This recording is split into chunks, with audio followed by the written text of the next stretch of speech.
Продолжаем наш эфир обзорами экономических, спортивных событий, мировых новостей и чрезвычайных происшествий.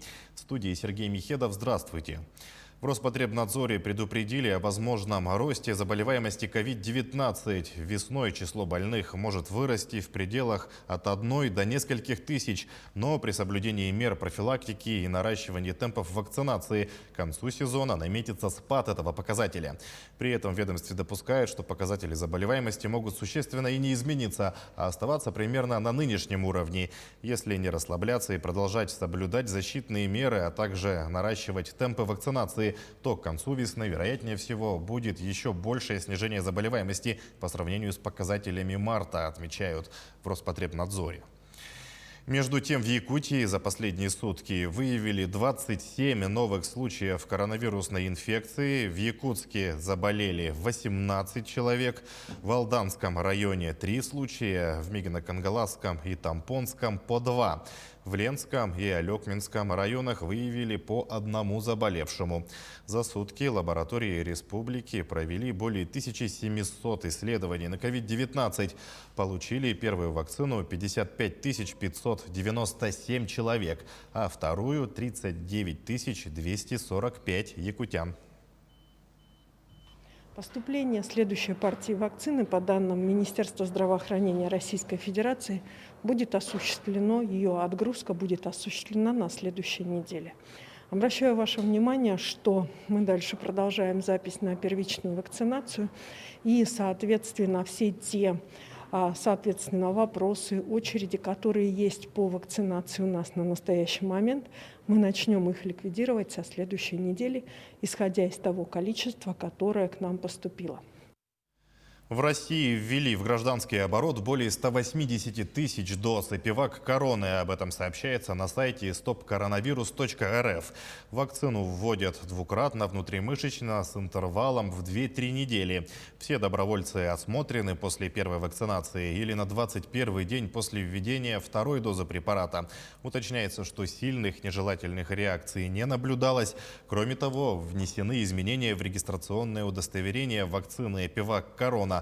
Промышленная площадка «Вектор Биальгам» включена в документ как производитель готовой лекарственной формы. Весна – это период перепада дневных и ночных температур. Днем тает снег, ночью образуется гололед. Поэтому вероятность получить травму очень высока. В это время всегда наблюдается увеличение обращений в травматологию. За последние 10 дней в травмпункт столицы с различными травмами обратились 873 человека. Из них 323 поскользнулись на улице, 68 человек получили травму, катаясь на катке или на горках. Пациенты сначала проходят рентген-обследование, после осмотра снимка накладывают бинт, а в большинстве случаев при переломах накладывают гипс. Он полностью высыхает через 24 часа, поэтому медики на это время рекомендуют отказаться от активных движений. К нам поступают с тяжелыми травмами, которыми срочно, экстренно нужна операция. Мы таких осматриваем, обследуем и направляем уже в стационарное лечение в РБ номер 2 в приемный покой.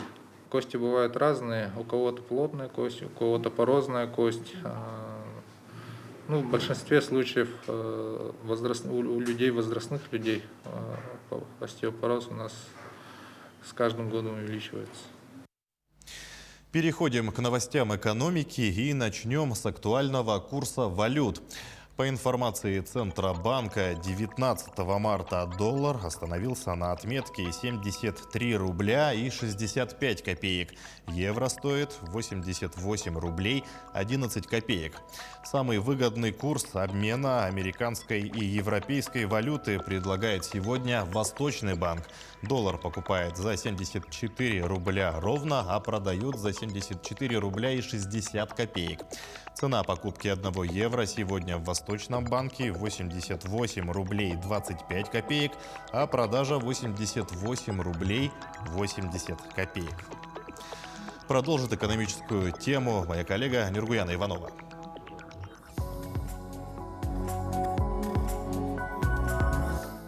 Компания ЕТЭК планирует новое размещение на московской бирже. Целью выпуска биржевых облигаций является финансирование инвестиционной программы в размере свыше 9 миллиардов рублей.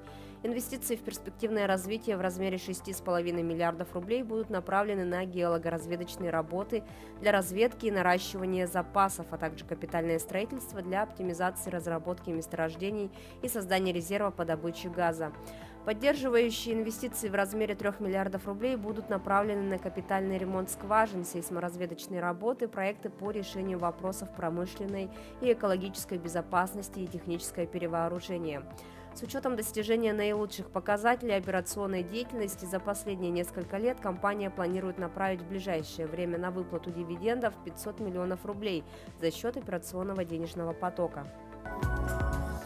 Компания «Евразметаллинпром» поставляет арматурный прокат с винтовым профилем на строительство ГОКи-Наглинский в Нерюнгринском районе Якутии.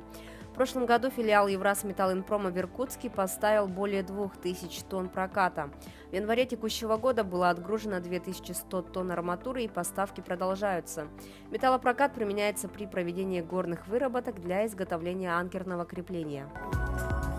Резидент ТОР Якутия приступил к испытаниям автошин в арктическом климате. Проверку снегом и льдом проходит продукция одного из крупнейших производителей шин в Центральной и Восточной Европе. Для проведения тестовой обкатки в распоряжении команды специалистов находятся 4 трека различного назначения со снежными и ледовыми покрытиями. Также на полигоне действует технический центр и центр сервисного обслуживания.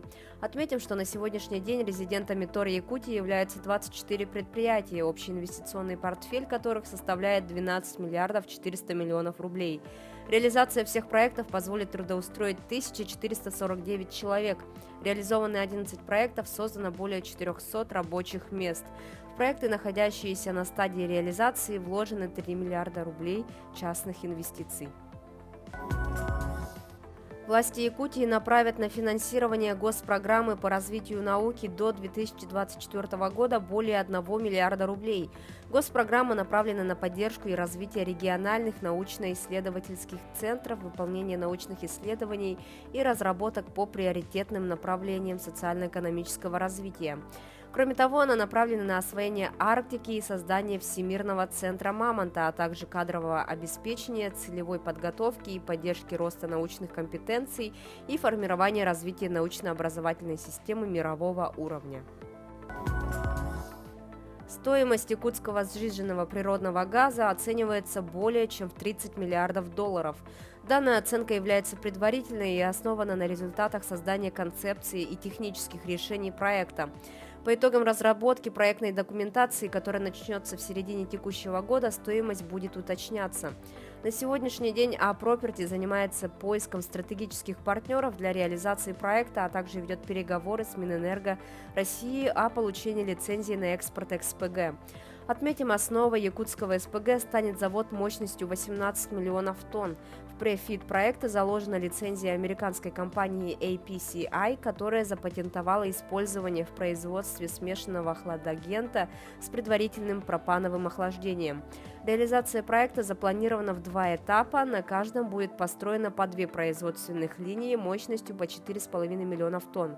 Запуск в первой очереди запланирован на 2025 год. Это были новости экономики на Якутия-24. Выпуск подготовила Нургуяна Иванова.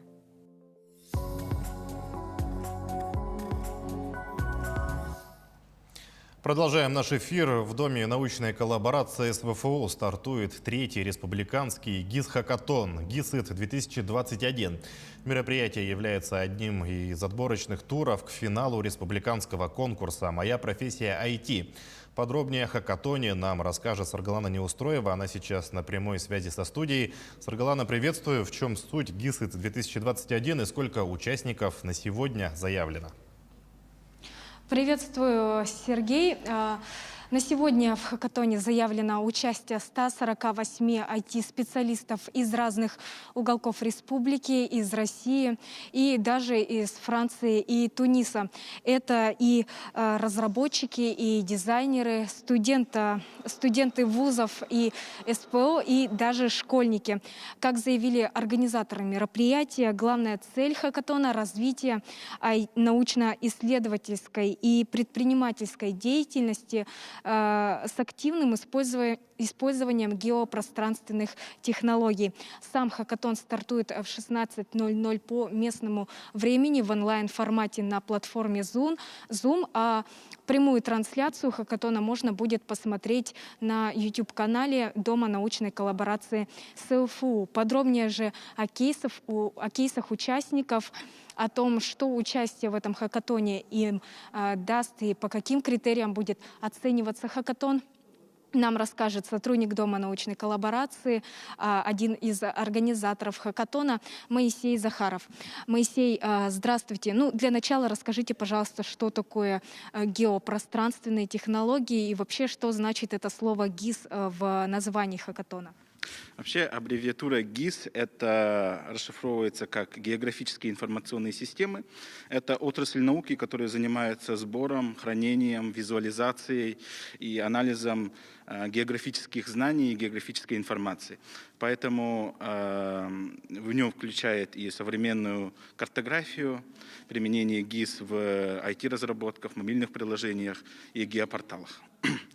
Мы подготовили для участников ГИС-хакатона 12 кейсов. Это собрали из различных органов власти и по кейсы, связанные с улучшением уже готовых и действующих мобильных приложений, а также по применению данных дистанционного зондирования Земли в различных аспектах жизни человека и развития территорий, особенно территорий Севера.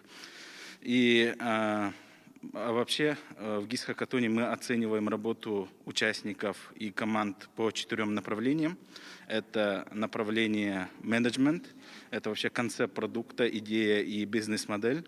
Второе – это дизайн прототипа, дизайн презентации, вообще дизайн в целом их работы. Третье направление, конечно, разработка, проработанность прототипа и его работоспособности. Ну и также четвертым и уникальностью нашего ГИС-хакатона, как тематический хакатон, это является наличие четвертого участника, четвертой роли в команде. Это ГИС-разработчик и, соответственно, будет оцениваться его работа в отдельности. И будет номинация также связанная с как лучший ГИС-разработчик. Это и проработанность геоданных, наличие и вообще объем геоданных, которые они смогут обработать и реализовать в прототипе, в том числе и целесообразность вообще использования ГИС и его правильность и применение различных методов ГИС-анализа.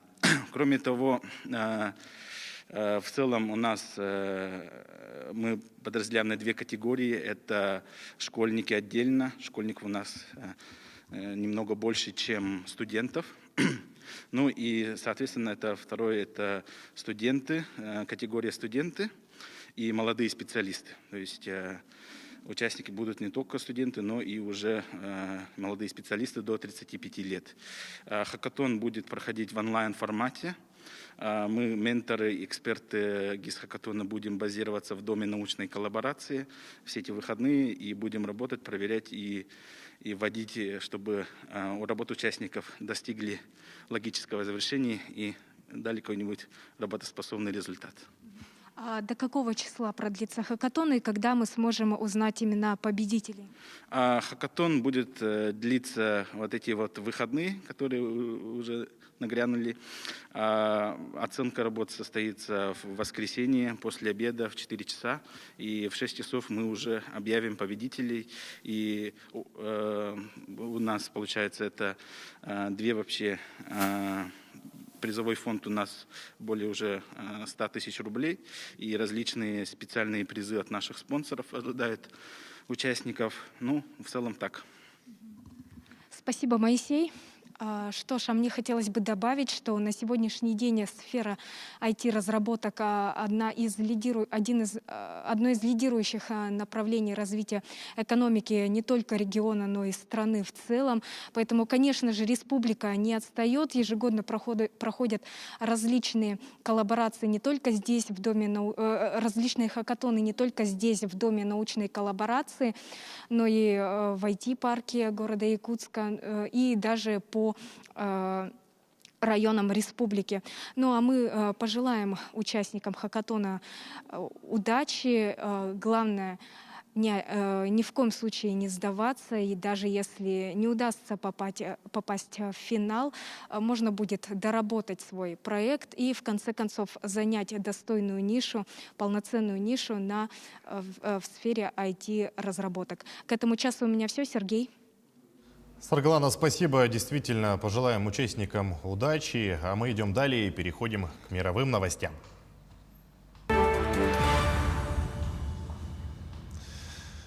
По итогам всеобщих выборов в Нидерландах Марк Рютте, занимавший должность премьер-министра с 2010 года, останется на своем посту. Его Народная партия за свободу и демократию побеждает с результатом 36 мандатов из 150. Это на 3 больше, чем в предыдущем созыве парламента, рассказывает Артем Сторонов. Народная партия за свободу и демократию нынешнего премьер-министра Марка Рютте побеждает на всеобщих выборах в Нидерландах, которые многими рассматривались как референдум о доверии действиям правительства во время пандемии. По итогам обработки 63% бюллетеней, политическая сила получает 36 из 150 мандатов в Нижней палате парламента страны. Марк Рютте заявил, что начнет предварительные переговоры о формировании правящей коалиции и нового правительства в ближайшее время. Я хотел бы отметить, что результат этих выборов заключается в том, что граждане страны вынесли мне и моей партии ошеломляющий вотум доверия, и это большая честь. Теперь мы обязаны сделать все, что в наших силах, чтобы оправдать оказанное доверие. Самым очевидным партнером по коалиции Рютте назвал проевропейскую партию «Демократы-66» во главе с Сигрид Кааг, ранее занимавшей пост министра иностранных дел страны. Эта политическая сила стала второй на выборах, получив 27 мест в парламенте. Это лучший ее результат за всю 55-летнюю историю. Вторым вероятным партнером могут стать христианские демократы, потерявшие 5 мест и оказавшиеся на 4-м месте с 14 мандатами. В случае объединения 3 партий они получат большинство в парламенте. Антиисламская оппозиционная партия «Свободы» Герта Вилдерса, которой прочили 2-е место, оказалась 3-й, получив 17 мандатов, на 3 меньше, чем в предыдущем созыве.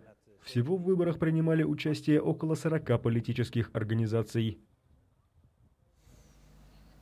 Самый оживленный пограничный пункт между Мексикой и США был закрыт на 10 минут. Задержку в работе вызвали учения сотрудников таможенной и погранслужбы, которые отрабатывали действия, чтобы в случае необходимости остановить нелегалов. О ходе учений в материале Анастасии Дмитриевой. С щитами и слезоточивым газом готовятся Соединенные Штаты встречать нелегальных мигрантов, которые на машине попытаются прорваться через границу со стороны Мексики. В среду в порту Сан-Исидро между калифорнийским Сан-Диего и мексиканской Тихуаной прошли крупномасштабные учения сотрудников американской таможенной и пограничной службы. Маневры привели к 10-минутному закрытию самого оживленного пункта погранконтроля в Соединенных Штатах. Учения организовали после того, как власти заявили на этой неделе, что столкнулись с самым большим наплывом мигрантов за последние 20 лет. Американские пограничники только в феврале задержали более 100 тысяч нелегалов. В среду 70 беженцев попросили убежища после того, как пересекли на плоту реку Рио-Гранде в Пенитосе, штат Техас, где их встретили агенты пограничного патруля. Большинство остановленных семей власти высылают обратно, но среди нелегалов много несовершеннолетних без сопровождения. Администрация Джо Байдена создает центры для оперативной передачи детей под опеку Департамента здравоохранения и социальных служб и пытается найти для них приюты. Мигрант, не назвавший своего имени, но настаивающий, что ему 17 лет, сказал, что бежал от преступности и нищеты в своей стране. Мы идем за американской мечтой, потому что в нашей стране ситуация с насилием действительно плохая. Существует так много проблем, что вы можете быть против своей воли вовлечены в преступления. Поэтому мы здесь ищем новые возможности. Мы страдали в этом путешествии, но надеемся, что Бог защитит нас. Он привел нас сюда. Республиканцы в Конгрессе винят в массовом притоке мигрантов новое руководство страны, которое пообещало ослабить некоторые из жестких мер бывшего президента Дональда Трампа по борьбе с нелегалами.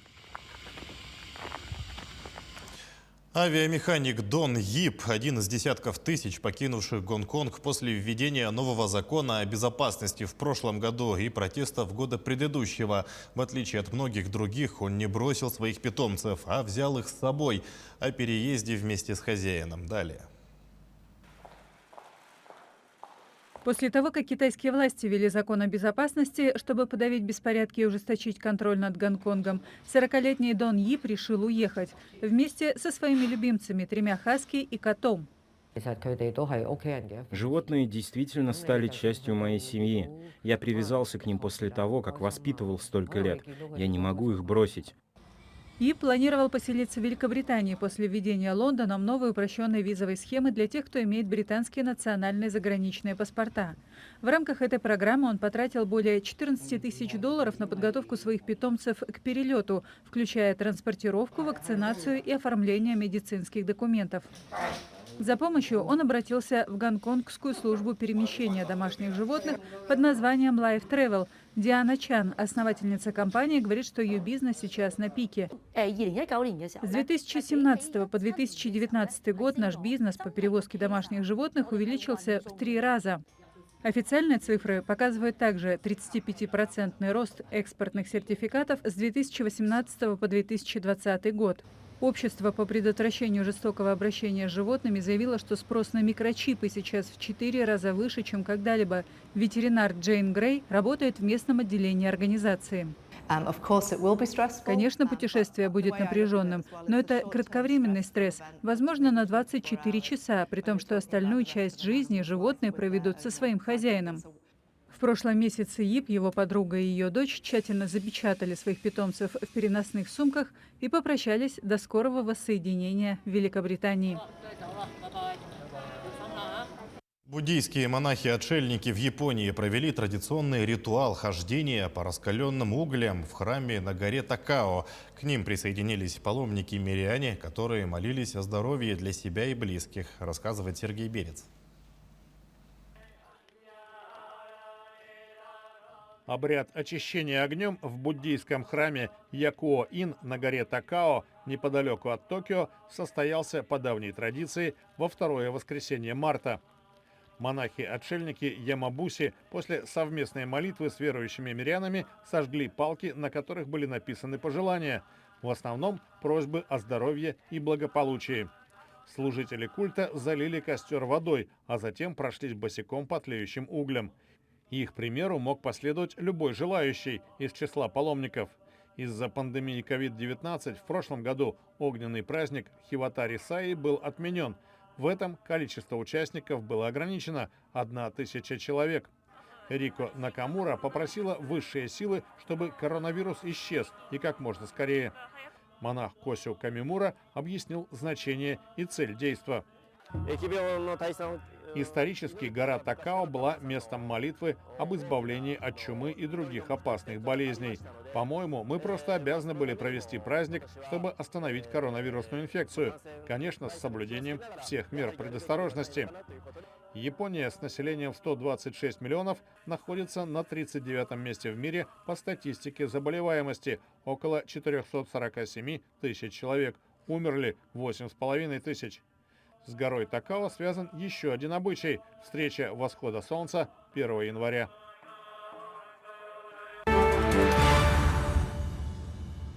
А сейчас расскажем, чем запомнился в истории этот день, 19 марта.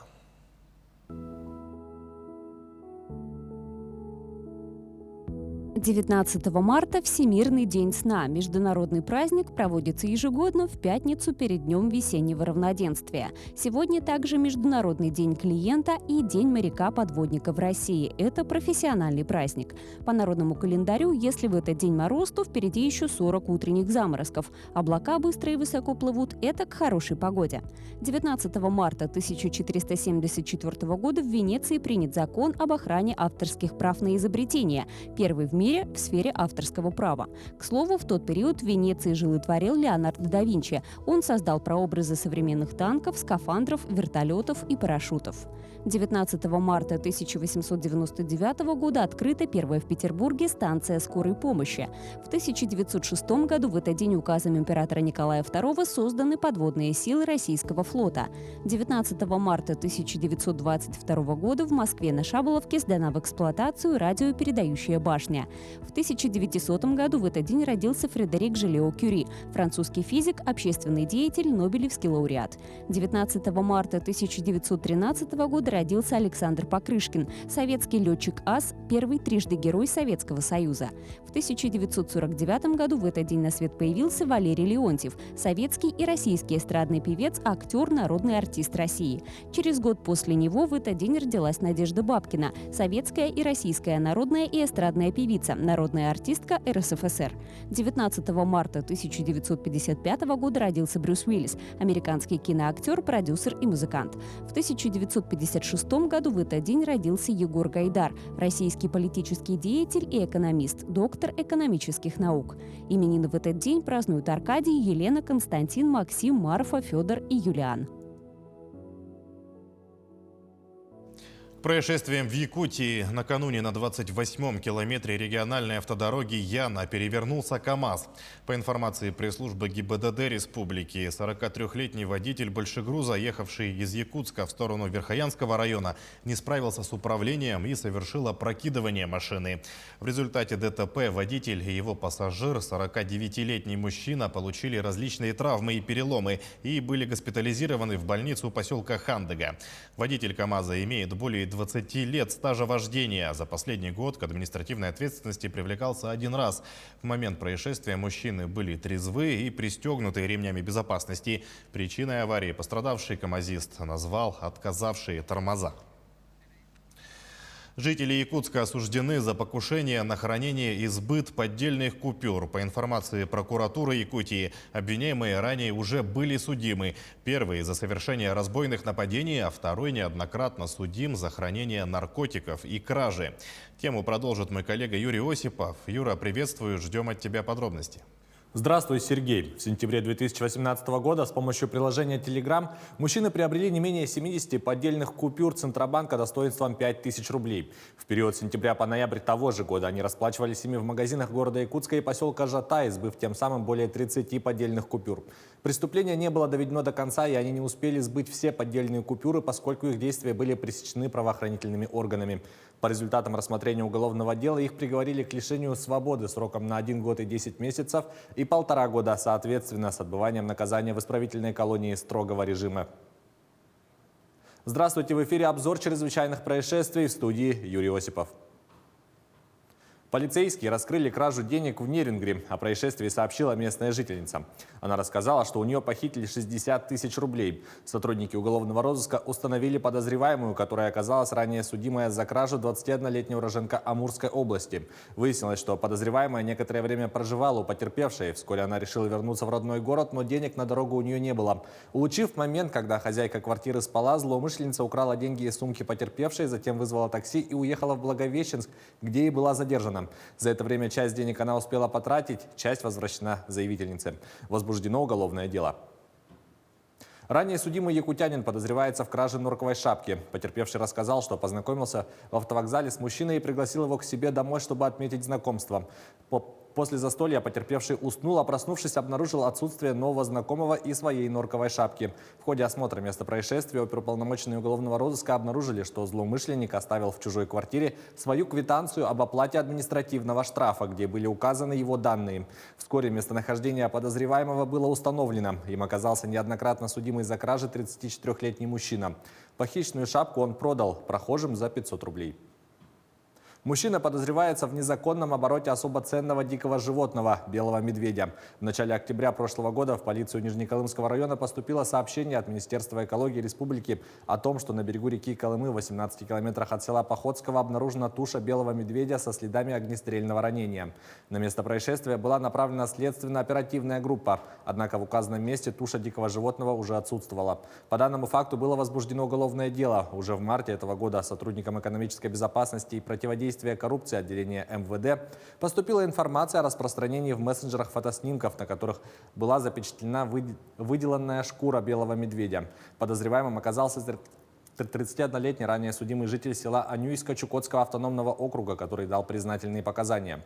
По предварительным данным, мужчина обнаружил тушу медведя во время рыбалки. Разделав ее, он забрал шкуру, а мясо выбросил в реку.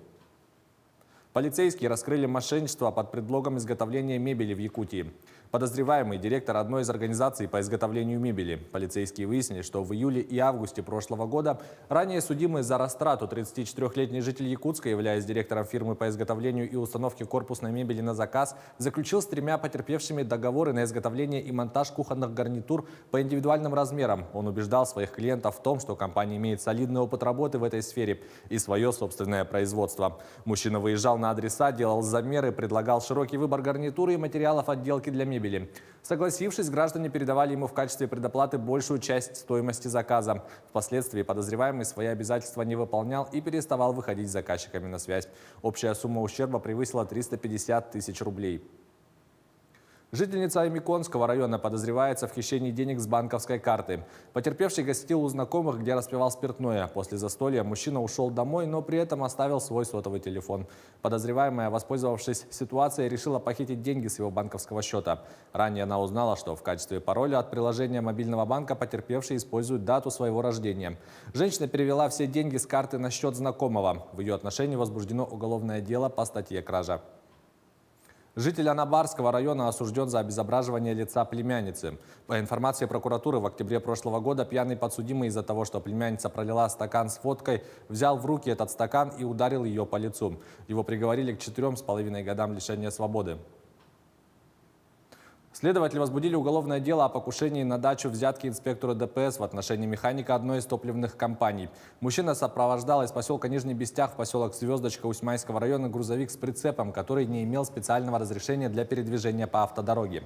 В селе Мая его остановил инспектор в связи с отсутствием специального разрешения для передвижения по автодороге. Водителя для составления протокола об административном правонарушении пригласили в служебную машину. Увидев это, механик предложил инспектору отпустить их и попытался дать взятку в сумме 20 тысяч рублей. Однако сотрудник полиции отказался и сообщил о произошедшем руководству. Это был обзор чрезвычайных происшествий. Берегите себя и до встречи в эфире. Сергей, ну а к этому часу у меня вся информация о происшествиях в республике и за ее пределами. Передаю слово тебе. Юра, спасибо. Мы продолжаем наш выпуск. С 1 апреля изменятся правила сдачи экзамена на водительские права. Желающим получить документ не придется отдельно сдавать площадку на экзамене в ГИБДД. Сотрудники госавтоинспекции будут давать объективную оценку готовности будущих водителей управлять транспортным средством исключительно в условиях реального дорожного движения, говорится в сообщении. Также изменится система оценки действий кандидатов в водители. Ранее в списке грубых ошибок было 17 пунктов. Сейчас их 19. Отправиться на пересдачу можно будет за непристегнутый ремень безопасности и использование телефона. Нововведение затронет тех, кто готовится вводить легковые и грузовые автомобили, а также автобусы. Для мотоциклистов экзамен будет проходить в прежних условиях с площадкой. А вот кому точно не нужно доказывать мастерство за рулем, так это водителю Айхальского ГОКа. Александр Долгачев управлял грузовой техникой. В последнее время работает на автобусах. Стаж 30 лет. Осенью прошлого года опытный водитель стал участником автопробега из Питера в Мирный. Ехал на газовом автобусе. Наши коллеги встретились с водителем. Каждый раз, когда прихожу на смену утром, смотрю на автобус, вспоминаю маршрут, который я прошел вместе с ребятами.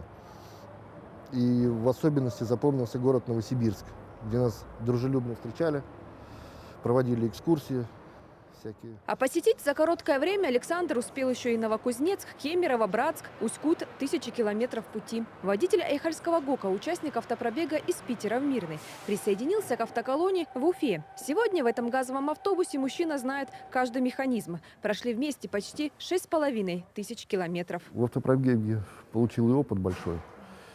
И с ребятами познакомился, с которыми тоже работают на газовой технике.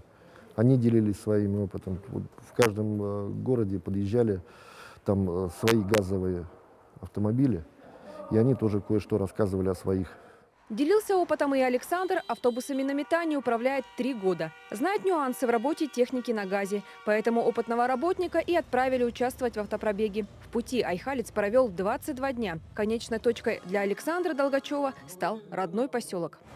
Ура! Ура! Ура!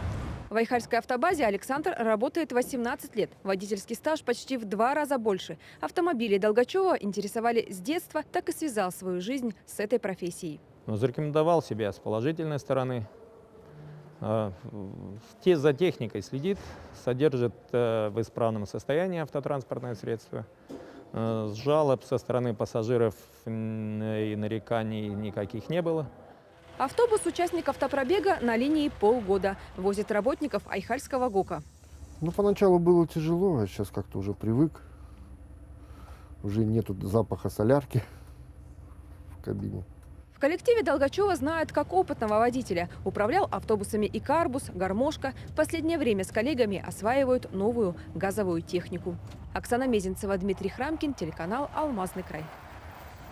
Перейдем к новостям спорта. Российский теннисист Андрей Рублев обыграл венгра Мартона Фучовича и вышел в полуфинал турнира ATP.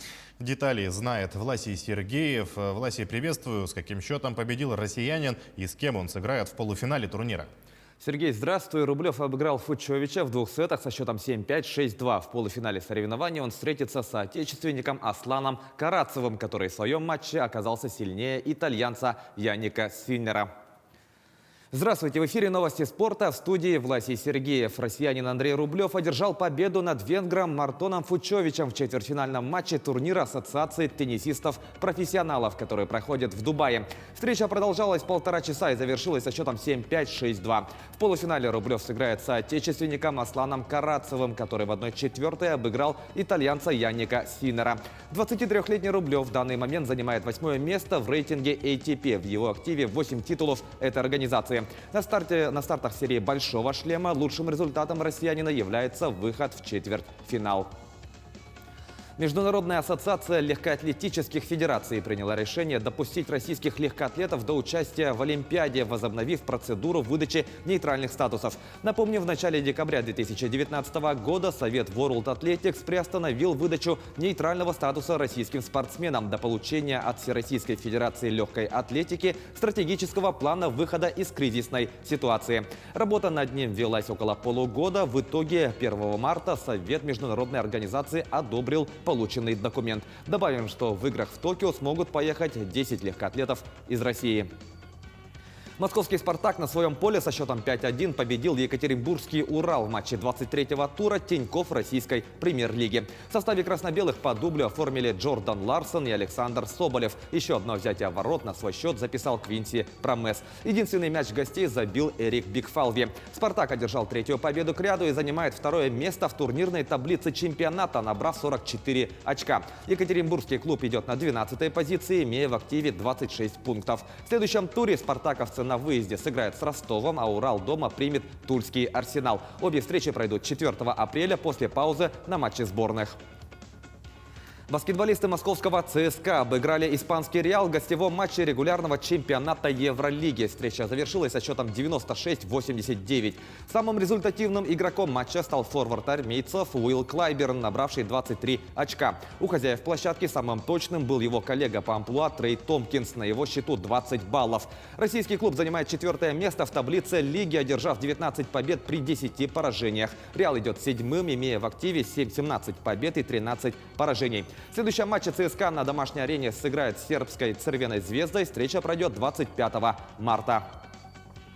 Магнитогорский «Металлург» в гостях со счетом 5-2 обыграл «Авангард» в стартовом матче серии 2-го раунда плей-офф континентальной хоккейной лиги. В составе победителей шайбы забросили Филипп Холм, Тейлор Бек, Семен Кошелев, Сергей Мазякин и Андрей Нестрашил. У хозяев льда голами отметились Егор Чинахов и Рид Буше.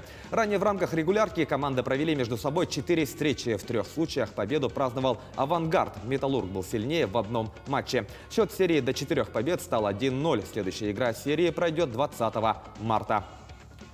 Завтра в Якутске стартует Кубок города Якутска по мини-футболу. Матчи пройдут в зале детско-юношеской спортивной школы номер 4. Участие в турнире примут 36 команд. Выявление победителей и призеров начнется с групповой стадии. Затем коллективы с лучшими показателями продолжат борьбу в стадии плей-офф, начиная с 1/16 финала. Напомним, в прошлом году данный турнир не был доигран до конца из-за пандемии коронавируса. В итоге соревнования были завершены досрочно, без объявления победителя. Нынешний розыгрыш планируется провести до конца апреля.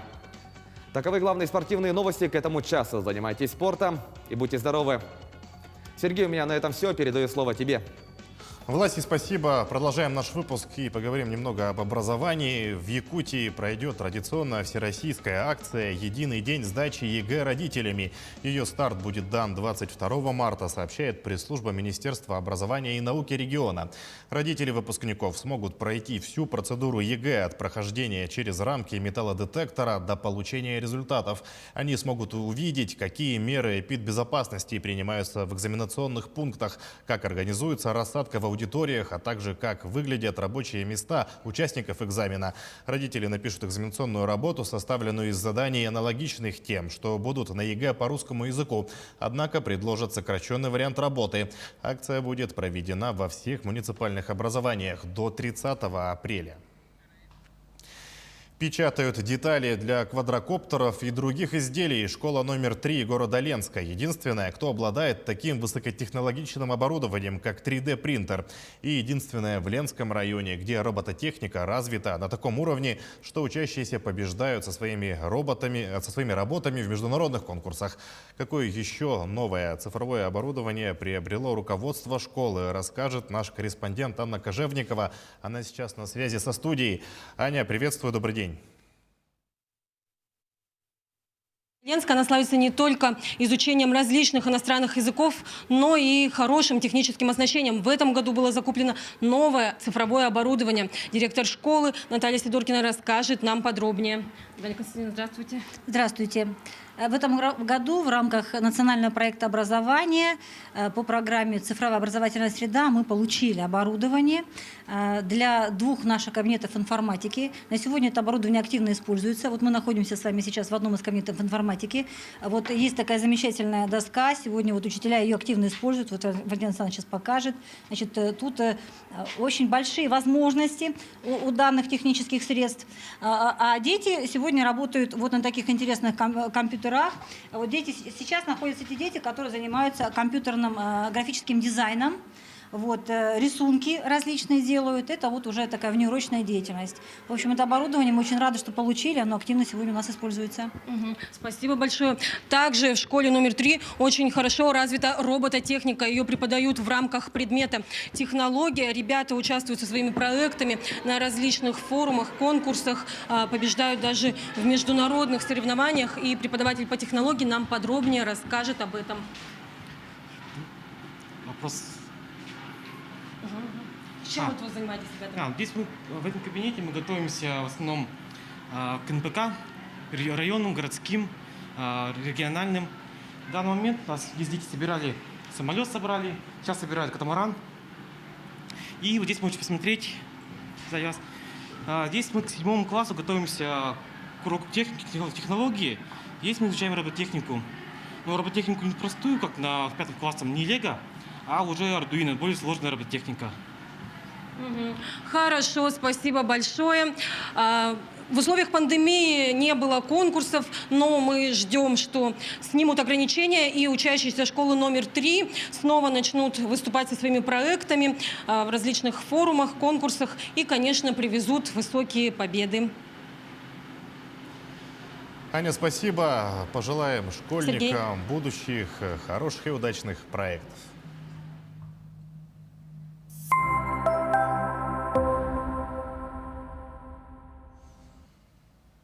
Значимость университетов страны в развитии науки обсудили в СВФУ в рамках визита главы Российской академии наук. Там проходит форум «Университеты и развитие геостратегических территорий России». О значимости мероприятия для якутян в материале Дмитрия Тымырова.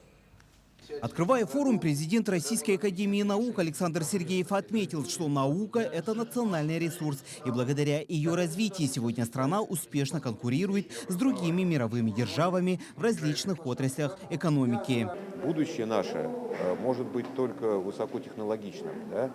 И поэтому те проекты, через которые мы должны вот эти наши регионы, в хорошем смысле поднимать, они должны быть проектами научно-технологическими. В свою очередь глава региона Айсей Николаев отметил значимость и вклад Якутии в развитие науки. Сегодня республика имеет большой потенциал продвижения науки. Это не только изучение и развитие Арктики, но и создание крупных научных центров. На научно-технологическое развитие Якутии впервые за долгое время предусмотрен существенный объем финансирования. По планам в рамках принятой программы до 2024 года будет направлено в общей сложности более 1 миллиарда рублей. Программой определены приоритетные направления научных исследований, которые концентрируются на устойчивом пространственном развитии, включая арктическую зону. Это прежде всего исследования в области климата, рационального природопользования, жизнедеятельности и жизнеобеспечения в условиях крайнего севера. Сегодня роль федеральных университетов в развитии науки вышла на первый план. Поддержка молодых ученых и создание благоприятных условий для их научной деятельности может играть особую роль в развитии субъектов страны. Тут представлены и многие университеты, которые находятся на геостратегически важных территориях или регионах нашей большой страны. И будут обсуждаться много вопросов. Да, в первую очередь это важность университетов для развития вот этих больших регионов. Вторая часть – это важность молодежи и молодежи в науке. Третий вопрос – это важность молодежной политики и в целом развитие молодежи, да, потому что через некоторое время они будут стоять у руля и развивать наши большие макрорегионы. И хотя есть поручения президента, есть там правительственные всякие различные поручения, развивается инфраструктура, но без создания некой возможности для развития человеческого капитала просто невозможно сделать прорыв. Многие участники отмечают, что Якутия – это уникальный субъект, где сегодня можно развить практически каждое направление современной науки. Сюда нужно привлекать не только ученых страны, но и представителей бизнеса, чтобы бизнес и наука тесно работали во благо социально-экономического развития региона. Между тем, закрывая сегодняшний день, участники форума предложили это мероприятие сделать традиционным, чтобы как можно поближе узнать о уникальной территории Республики Саха-Якутия. Дмитрий Тымыров, Григорий Охлопков, Григорий Николаев, Якутск. Чернышевский рыбоводный завод ждет расширения. Там планируют построить новый корпус для разведения сибирского осетра. Об этом во время рабочей поездки в Мирный рассказал премьер Андрей Тарасенко. В декабре прошлого года он поручил властям района разработать предложение, какие площадки для молодых сиговых создать, и продумать с руководством завода бизнес-план для строительства нового корпуса. Сегодня проект на согласовании Министерства экологии уточняет источник финансирования. Андрей Тарасенко считает необходимым, помимо сиговых, разводить другие виды мальков, например, форели, которая, по его словам, является своего рода индикатором чистой воды. В Нерюнгри завершился отборочный этап конкурса World Russian Beauty. Ранее отборы проходили в других регионах, либо на интернет-платформах. О гостях и красоте жительниц Южной Якутии. Ирина Кичигина. Именно нерюнгринские участницы в прошлом году завоевывали на конкурсах красоты самые высокие титулы. Это гран-при конкурса «Супермодель Интернационал», «Миссис Мира», «Юная мисс Россия», «Юная мировая красавица», «Миссис Европа» и другие. Модели получили приглашение на участие в показах от известных дизайнеров, а победители отборочного тура получат возможность представить республику на фестивале Russian Beauty в Москве. Были представлены все возрастные категории от 5 до 30+. Это Little, Mini, Tiny, Young, и Miss и Mrs. В рамках фестиваля пройдут множество конкурсов. И конкурс моделей, и Юная мисс Россия, и Мини мисс Россия, и Миссис Россия пройдет. Для оценки участниц были приглашены представители СМИ, угледобывающих компаний, Нерюнгринского женсовета, фотографы, а также почетные гости из Москвы. Это организатор конкурсов красоты не только в России, но и в мире, президент конкурса Russian Beauty Вадим Хусаинов, двойник Стаса Михайлова, артист оригинального жанра Николай Васильев и шоумен Степан Меньшиков. Москвичи отметили высокий уровень организации мероприятия. Мне все очень понравилось. Очень четко, технично, без всяких симпатичных пауз. Профессиональный ведущий, замечательные гости, зрители благодарные. Это очень здорово. Самое главное, это у нас участницы. Мне понравилось, что здесь присутствовали участницы разных возрастных категорий. Украшением праздника стали творческие номера как от нерюнгринцев, так и от гостей. В финале отборочного тура каждый участник поймал свою минуту славы. Все получили титулы, звания, дипломы и ценные подарки. Ирина Кичигина, Сергей Козюра, Нерюнгри. В поселении Халданского района стартовали мероприятия по санитарной уборке территорий. В этом году период увеличили, рассказывает Руслан Павлов. Календарная весна в поселении Халданского района ежегодно начинается с объявления санитарного двухмесячника по уборке и приведению в порядок территорий. В этом году период увеличили до 3 месяцев. К сожалению, 2 месяцев нам не хватает для того, чтобы привести населенные пункты в порядок. И в первую очередь это связано с большим количеством снега. То есть месяц у нас уходит как раз на уборку снега, и 2 месяца мы подчищаем несанкционированные свалки и другие места, которые требуют внимания. Подготовились к весенней уборке и главы муниципальных образований. В Алдане под особым контролем находится вывоз снега с площадок магазинов, ведомственных зданий и сооружений. Есть проблема по складированию снега, да? Сейчас начнут возить и частные территории, и магазины. Работы находятся под контролем прокуратуры и дорожных надзоров, да? И поэтому на сегодняшний день задача выполнить все в установленные сроки. За ходом санитарного 3-месячника следят контролирующие органы. Особых приоритетов по зонам ответственности не обозначено, но под зоркое око подпадают все направления. Как и в предыдущие годы, ко всему без исключения, то есть это начиная с мест временного накопления отходов, заканчивая несанкционированными свалками, которые будут ликвидированы. Первый весенний месяц, как правило, уходит на расчистку территории от снежных заносов. Затем приступят к уборке мусора в парках и подведомственных зонах. Руслан Павлов, Георгий Баранов, Алдан. 7-й год Якутия отмечает 19 марта День Арктики. Праздник учрежден указом главы республики с целью поддержки и развития арктических районов региона. Единственное в России общеобразовательное учреждение, обучающее детей малочисленных народов Севера, находится в Нерюнгри. Это школа-интернат «Арктика». Екатерина Павлова расскажет об оффлайн-обучении в школе после ограничительных мер. Приветствуем! Школа Арктики начала свое очное обучение только с этого понедельника, 15 марта. До этого процесс обучения был дистанционным.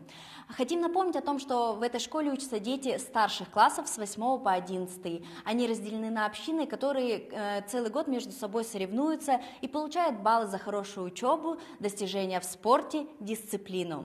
Признанием достижений в инновационной образовательной деятельности школы Арктики является то, что она входит в сеть президентских школ, награждена знаком «Золотая опора России», также входит в сеть ассоциированных школ ЮНЕСКО, а в 2020 году на базе школы открыт Центр образования «Точка роста». Узнаем у директора школы Марии Руфовой, что стало возможным благодаря открытию такого центра в школе.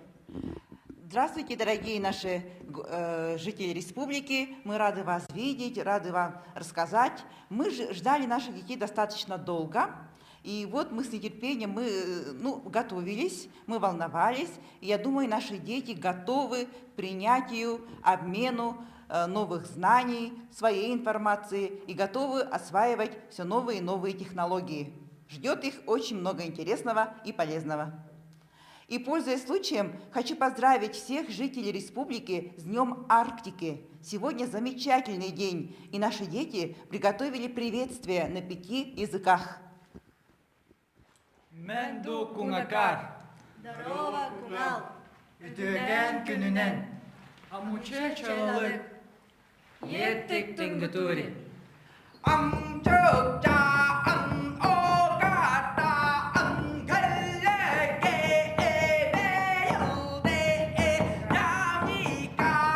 мы поздравляем всю республику с этим днем.